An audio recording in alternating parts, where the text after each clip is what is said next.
Road drain కావాలన్నారు. దానికి యాక్చువల్గా శాంక్షన్ చేయటం ఉంది. ఈరోజు శంకుస్థాపన జరిగింది.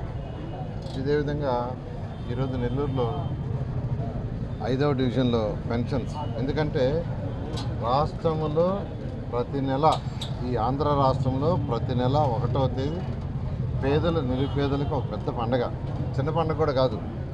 ఎందుకంటే అధికారులు ప్రజాప్రతినిధులు తెల్లవారు 6 గంటలకే వాళ్ళ ఇళ్ళకి పోయి వాళ్ళ గడప దగ్గరే పెన్షన్స్ ఇస్తున్నారు. ముఖ్యమంత్రి గారు చాలా క్లియర్గా చెప్పారు, పెన్షన్స్ వాళ్ళు మీ దగ్గరికి రావటం కాదు, మీ ఆఫీసులకు రావటం కాదు, సచివాలయాలు రావటం కాదు, మీరే అక్కడికి పోయి ఇవ్వాలి. ఈరోజు నేను కూడా 5వ డివిజన్లో ఇవ్వటం జరిగింది. మొదటి రోజే ఒక్కరోజే ఫస్ట్ డేనే 99% ఇచ్చేస్తున్నారు. ఎవరైనా ఇంటి దగ్గర లేకపోయినా, ఏదైనా ఫంక్షన్లకు బయటకు పోయి ఉన్నా, వేరే ఊరికి పోయినా వాళ్ళకి నెక్స్ట్ డే ఇస్తున్నారు. ఈ విధంగా ఈరోజు దాదాపు 65 లక్షల మందికి సంవత్సరానికి 34,000 కోట్లు, అంతా ఇంత కాదు. ఈ రాష్ట్రానికి వచ్చే ఆదాయం 94,000 కోట్లు అయితే 34,000 కోట్లు ఓన్లీ పెన్షన్స్కి ఇస్తున్నారు. తల్లికి వందనం కింద ఎంతమంది పిల్లలుంటే అంతమందికి 10,000 కోట్లు ఒకే రోజు వేస్తున్నారు, ఒకే రోజు. రైతు సోదరులకి మాట చెప్పిన ప్రకారం 20,000 ఇస్తున్నారు. కేంద్ర ప్రభుత్వం 6,000, రాష్ట్ర ప్రభుత్వం 4,000. మహిళలకు ఏదైతే మాట చెప్పారో మాట చెప్పిన ప్రకారం 3 ఉచిత గ్యాస్ సిలిండర్లు ఇస్తున్నారు. బస్సుల్లో ఉచిత ప్రయాణం చేశారు. ఇమాం హౌజులకు వాళ్ళకి చెప్పిన ప్రకారం, ఆటో డ్రైవర్కి వాళ్ళు, ఇట్లా అనేక సంక్షేమ కార్యక్రమాలు. ఒకటి కాదు, ఎలక్షన్స్కి ముందు ఏదైతే చెప్పారో అవన్నీ చేస్తూ, అవి కాకుండా ఇంకా కూడా ఎక్స్ట్రాగా చేస్తున్నారు. అయితే ఇవన్నీ డబ్బుండి కాదు, ఖజానా ఖాళీ. గత ప్రభుత్వం ఖజానా ఖాళీ చేసి 10 లక్షల కోట్లు అప్పు చేసి వెళ్ళారు. ఆ అప్పు తీర్చే బాధ్యత ఎవరిదంటే మనందరిది. ఒక ప్రభుత్వం అప్పు చేసి వెళ్ళిపోయినా వచ్చిన ప్రభుత్వం తీర్చాలా? ఎలా తీరుస్తుంది? మళ్ళీ ప్రజలు కట్టే ట్యాక్సులతోనే. అంటే గత ప్రభుత్వానికి ఆర్థిక వ్యవస్థను ఎలా నడపాలో తెలియక అంతా చిన్నాభిన్నం, అంతా చిన్నాభిన్నం. కేంద్ర ప్రభుత్వం ఇచ్చిన ఫండ్స్ని కూడా డైవర్ట్ చేశారు.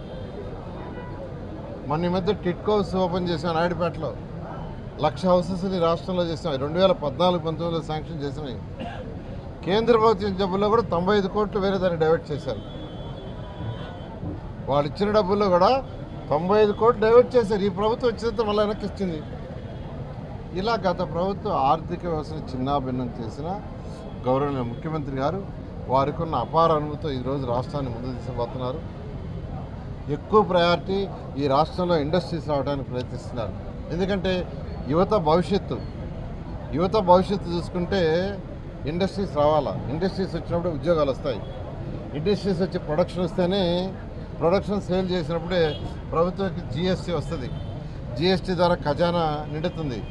అందుకని ముఖ్యమంత్రి గారు లాంగ్ విజన్ దృష్టిలో పెట్టుకొని ఏ విధంగా అయితే హైదరాబాద్ని డెవలప్ చేశారో అలాంటి లాంగ్ విజన్తో ఈరోజు అనేక దేశ విదేశాల తిరిగి ఇండస్ట్రీస్ని తీసుకొస్తున్నారు. ఈ సంవత్సరం తీసుకుంటే భారతదేశంలో అన్ని రాష్ట్రాలకు వచ్చిన ఇండస్ట్రీస్లో 25.5% మన రాష్ట్రానికి వచ్చినాయి.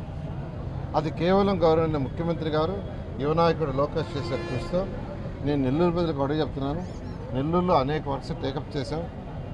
గౌరవనీయ ముఖ్యమంత్రి గారు దానికి సంబంధించిన ఫండ్స్ శాంక్షన్ చేశారు.